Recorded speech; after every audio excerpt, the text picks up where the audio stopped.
get started, I want to note that today marks the 75th anniversary of the liberation of the Netherlands. On this day, we remember the Canadians and Newfoundlanders who liberated the Netherlands from the tyranny of the Nazis. We also pay tribute to the deep bonds that were forged between Canada and the Netherlands. We honor the incredible courage and sacrifice of our veterans, in whom we are forever in their debt. Time and time again, Canadians step up in periods of crisis to help each other, to help our friends. We saw it 75 years ago on the battlefields of the Second World War, and we're seeing it once again during this pandemic. Ces jours-ci, tous ceux qui œuvrent dans le secteur de l'alimentation travaillent plus fort que jamais pour remplir les étagères de nos épiceries. Ils continuent de faire de longues heures pour nous nourrir, mais la pandémie complique la tâche. Les travailleurs doivent prendre des mesures supplémentaires pour se protéger et doivent changer leur façon de faire et respecter la distanciation physique. Et puisque les hôtels et les restaurants sont fermés, de nombreux producteurs se retrouvent avec des surplus importants de certains produits. Depuis le début, on a dit qu'on allait être là pour ceux qui ont besoin d'un coup de main. Donc aujourd'hui, on annonce un nouvel investissement de plus de 252 millions de dollars pour aider le secteur agroalimentaire à traverser cette crise. De cette somme, on va allouer plus de 77 millions de dollars aux transformateurs alimentaires pour protéger la sécurité de leurs travailleurs. C'est de l'argent qu'ils vont pouvoir utiliser pour acheter plus d'équipements de protection personnelle, adapter leurs protocoles sanitaires et appuyer d'autres mesures de distanciation sociale. Ça va aussi permettre aux transformateurs d'adapter leur usine de façon à ce qu'on puisse produire plus de produits au Canada. Today, we're announcing more than $77 million to support food processors during this crisis. This is money that they can use to purchase personal protective equipment for workers, adapt to health protocols, and support other social distancing measures. It will also help expand or adapt our processing capacity to increase the amount of Canadian products we make domestically. Pour aider les éleveurs de bétail et de porc, on met sur pied Agri-Relance, une initiative nationale qui disposera d'une enveloppe de 125 millions de dollars pour aider les producteurs à s'adapter aux changements du marché. Les fermes et les porcheries élèvent plus d'animaux que notre système peut transformer en produits de consommation, comme du steak et du bacon, à cause de la COVID-19. Donc, on doit garder les animaux sur la ferme plus longtemps que prévu, et ça coûte cher. Les fonds qu'on annonce aujourd'hui vont aider les producteurs de bœuf et de porc à s'adapter à cette crise. C'est un premier investissement et si on doit en faire plus, on va en faire plus. To help cattle and hog producers, we will launch a $125 million National Agri-Recovery Initiative. Farms and processing plants are raising more animals than the system can process into things like steak and bacon because of COVID-19. For many farmers, this crisis means that they have to keep animals for longer periods of time, and that can be expensive. So with this funding, we're giving extra help to beef and pork producers so that they can adapt to this crisis. This is an investment, and if we need to add more, we will. Pour ce qui est des producteurs laitiers, on compte travailler avec tous les partis à la Chambre pour augmenter de 200 millions de dollars la ligne de crédit de la Commission canadienne du lait. La Commission a déjà un programme en place pour entreposer et conserver les produits laitiers. Elle entrepose du beurre et du fromage depuis le début de la crise et elle prévoit atteindre sa capacité maximale bientôt. En augmentant la ligne de crédit de la Commission, on peut éviter de perdre des produits frais de chez nous et aider les producteurs laitiers à composer avec les conséquences de la crise. With hotels and restaurants closed, too much of certain types of food, like milk, butter, and potatoes, is being produced. While some donations have been made to food banks, we don't have the capacity right now to redistribute such large quantities of food. and some producers have no choice but to throw out their product. It's a waste of food and a loss of revenue for the people who worked so hard to produce it. To avoid this, we're launching a surplus food purchase program, starting with a $50 million fund. The government will buy large quantities of certain products at risk of going waste, say, potatoes or poultry, and redistribute them to organizations addressing food insecurity. This will help ensure that our farmers are being compensated for their hard work and that our most vulnerable have access to fresh food during this crisis. Taken together, these measures represent a $252 million investment to support the people who keep our grocery stores stocked and our families fed. Je veux d'ailleurs prendre un moment pour souligner le travail de la ministre Bibeau dans ce dossier. That said, we know that farmers still have concerns about what this pandemic means for their industry long term. Having enough workers for harvesting later in the season, having enough personal protective equipment for workers. These are valid concerns. And I can assure you that we are working with farmers, stakeholders, and provinces and territories to find lasting solutions. I want to close today by thanking every person who works in our food industry. People are spending a lot more time in the kitchen, cooking for an elderly neighbor, cooking for themselves, discovering new recipes, trying to make sourdough. These days especially, cooking and baking is about more than nourishment. It's also about relieving stress, finding a community, supporting each other, creating memories. You help make that possible. So we're here for all of you in the agri-food industry, and we will continue to be here for you. À tous ceux qui travaillent dans le domaine de l'alimentation, merci pour tout ce que vous faites pour nous. On est là et on va continuer d'être là pour vous. Merci beaucoup. Merci beaucoup, Monsieur le Premier ministre. On va commencer la période de questions par le téléphone. Opérateur, c'est à vous. Thank you. Merci. Première question, Michel Lamarche, TVA Nouvelle, à vous. Bonjour, Monsieur Trudeau. Vous remerciez aujourd'hui tous les producteurs et agriculteurs, mais la Fédération canadienne de l'agriculture vous demandait 2,6 milliards d'aides parce que la crise frappe trop fort. Vous êtes vraiment loin du compte. Qu'est-ce que vous leur dites? C'est un premier investissement. On sait qu'il va sûrement avoir plus à faire aux besoins au fur et à mesure que les besoins augmentent. C'est de l'argent qu'on envoie tout de suite pour aider nos producteurs et on va continuer de travailler avec eux sur d'autres besoins qu'ils pourraient avoir.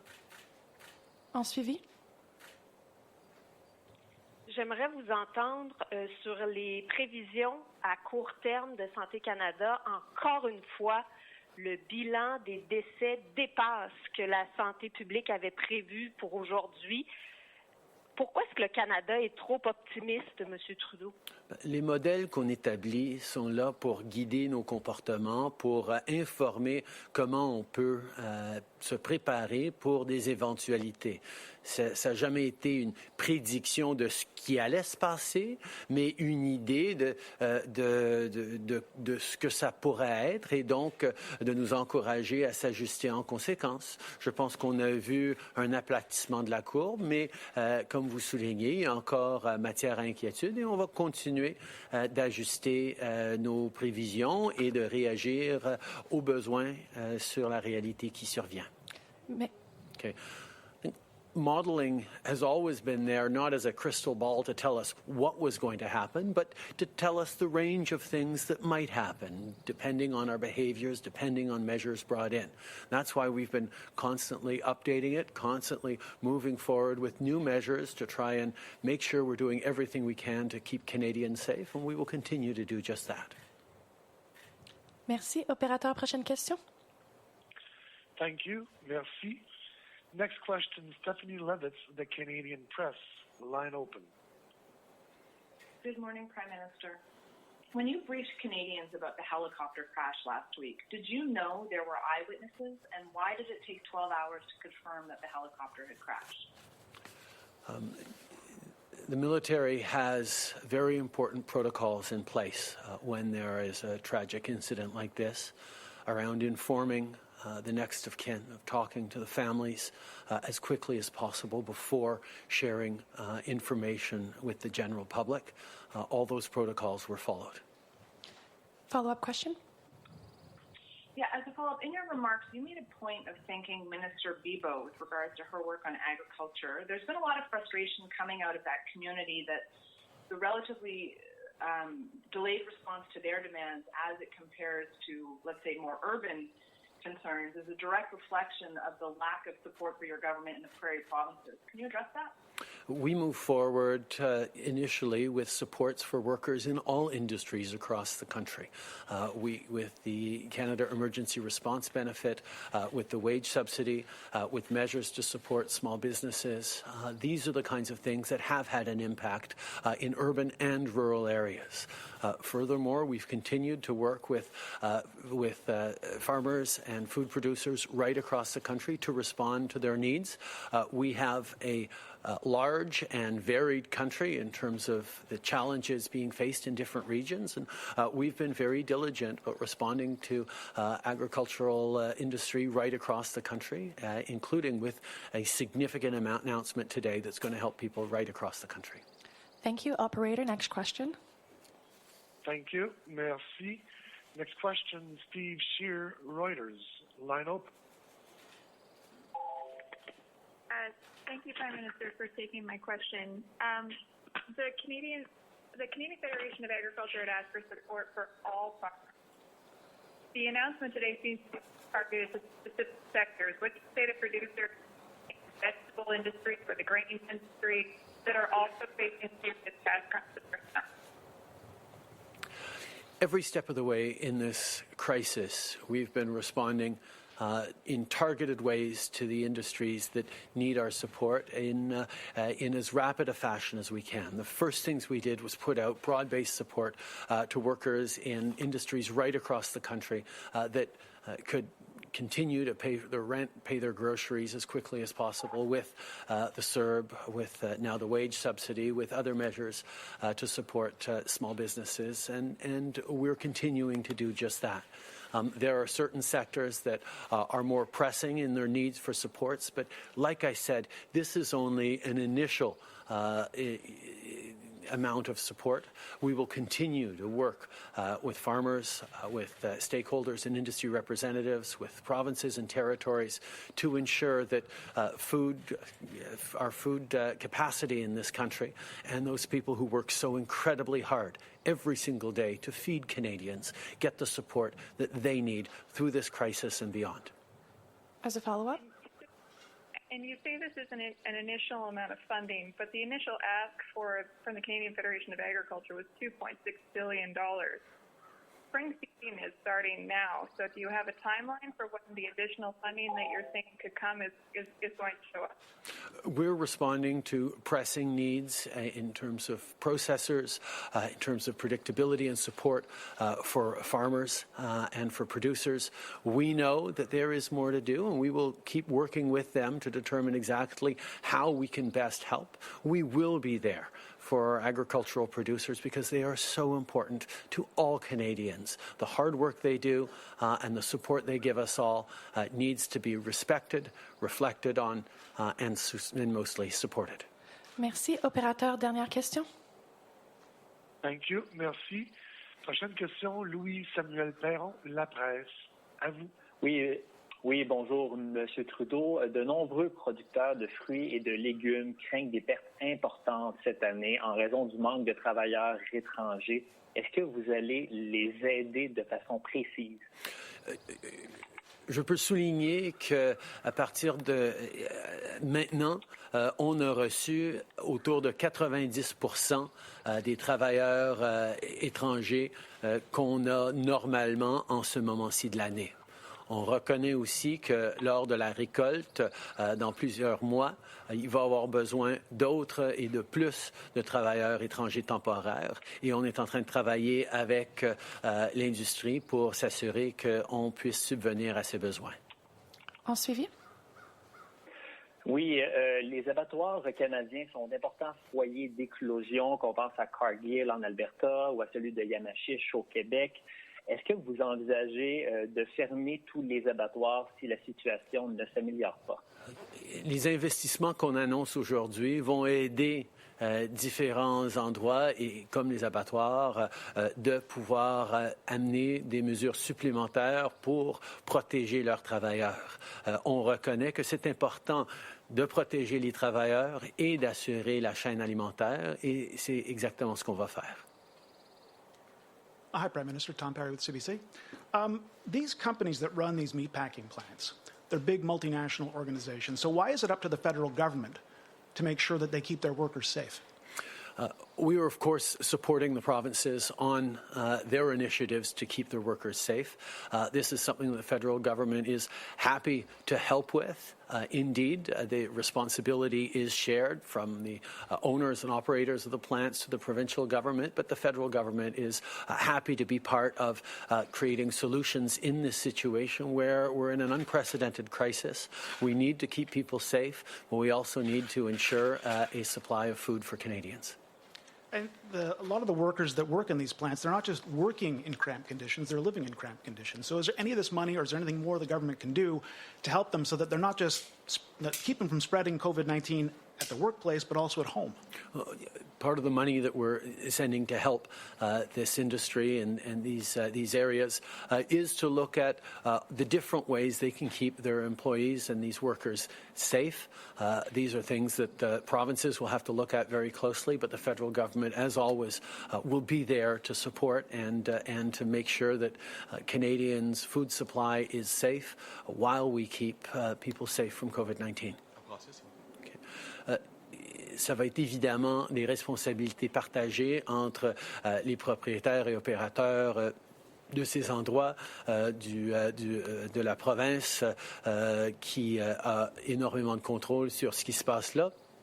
Mais le gouvernement fédéral va certainement être là pour aider, parce que c'est une préoccupation que nous avons tous, d'assurer la chaîne alimentaire sécuritaire pour les Canadiens, mais aussi d'assurer la sécurité des travailleurs et donc des Canadiens contre la progression de la COVID-19. Bonjour, M. Trudeau. Louis Blouin de Radio-Canada. Pouvez-vous nous préciser quand cet argent-là sera dans la poche des producteurs agricoles, des éleveurs, des transformateurs? Parce qu'on entend qu'il y a peut-être certaines mesures qui ne sont pas nécessairement prêtes à être mises en œuvre, notamment en ce qui a trait aux producteurs laitiers. Pouvez-vous être plus précis là-dessus?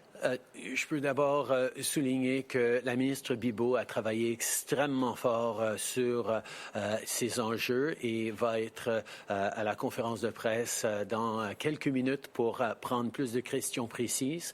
Par rapport à l'aide pour les producteurs laitiers, on va augmenter leur marge de crédit. C'est une demande qu'ils ont depuis longtemps, mais pour cela, il va falloir qu'on passe par un projet de loi à la Chambre des communes, et donc on va travailler avec tous les partis à la Chambre pour pouvoir aider nos producteurs laitiers.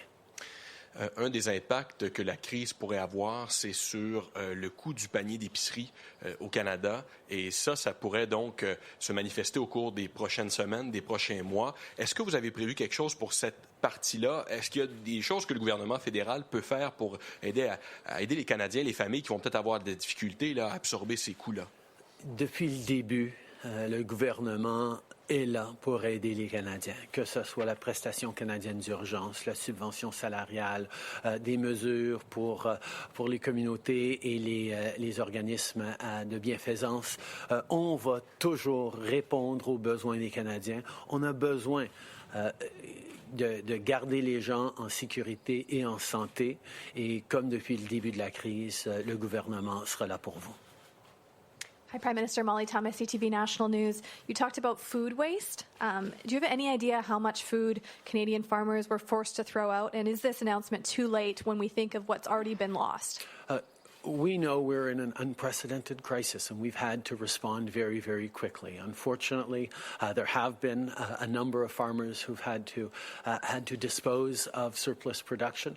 But at the same time, this is a new program we're bringing in around surplus food that will invest $50 million in buying much of that surplus and ensuring that it doesn't go to waste. It goes to communities and families who actually need support in terms of food security.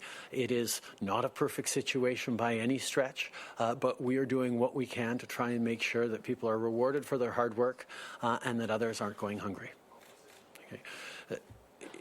Depuis le début, on essaie de répondre à cette situation qui est sans précédent. On a vu effectivement qu'il y a eu des producteurs agricoles qui ont dû détruire ce qu'ils ont produit.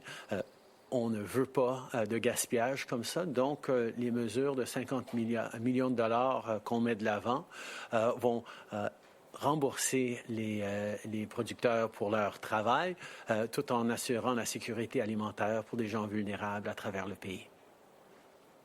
Prime Minister, Canada, of course, is one of the top 5 food exporters in the world. How bad is our backlog to get food out to foreign markets right now? And what's the plan from the federal government to ensure that Canadian products get out there so farmers can plan accordingly? We've seen significant disruptions in global supply chains. We are working very hard to continue to maintain supply chains to our major markets, particularly the United States, but also others around the world, because food security is a preoccupation for everyone, and Canada is an important part of the solution. We need to make sure we're doing the best we can. We also need to make sure that we have enough food for Canadians as well, but we are confident that our extraordinary, hardworking farmers and producers in the agricultural industry will be up to the task, and we will be there to support them every step of the way. Prime Minister Janet Silver, Global News. Earlier you said that your government was working with farmers and stakeholders to find long-term solutions for labor shortages for fruit and vegetable producers. I'm just wondering if you could elaborate on what options you are looking at to address those labor shortages. We recognize that there is a need for extra help when it comes to harvesting fruits and vegetables in the coming months. And that's why Minister Bibeau, who will be at the press conference at noon, will be able to answer your questions on what exactly we're looking at in terms of ensuring that producers have the support they need. And if I could switch gears a little bit, you're announcing money today for the agricultural sector. The airline industry is saying they will not be able to get through the financial challenges of COVID-19 without some sort of government assistance. And I'm wondering when there is an announcement expected on this and if it will come with any conditions. First of all, I want to highlight how pleased we are that a number of airlines have taken on the wage subsidy, the ability to rehire hardworking Canadians who haven't been able to work because flights have been so massively reduced is a good thing for their families, good thing for their communities, and a good thing for the industry as well, to ensure that people who work in the airline industry will continue to be connected to those jobs that will come back once this pandemic is through. At the same time, as I said yesterday, we are looking at more specific sectoral supports for industries in areas that are particularly hard hit because of COVID-19. We think of the tourism sector, we think of the energy sector, we think of the airline industry. We are working very closely with experts and industry representatives to see what kind of support we can do to ensure that the systems and the economy that we had that was flourishing before this pandemic will continue to do well for all Canadians for the coming years. Okay. Nous sommes d'abord très contents que l'industrie aérienne a choisi d'utiliser la subvention salariale parce que ça va permettre à des gens qui travaillent dans l'industrie de garder leur emploi même s'il y a presque plus de vols pour pouvoir revenir au travail rapidement une fois cette crise finie. En même temps, on reconnaît aussi que certaines industries vont avoir besoin de plus d'aide et on est en train de travailler avec les experts, avec les industries pour voir comment exactement on va pouvoir les appuyer pour s'assurer que notre économie, qui était en santé avant cette crise, revienne en santé rapidement avec des structures semblables ou même améliorées à ce qu'on avait avant. Merci beaucoup. C'est ce qui m'a fait la conférence de presse d'aujourd'hui. Merci tout le monde. Bonne journée.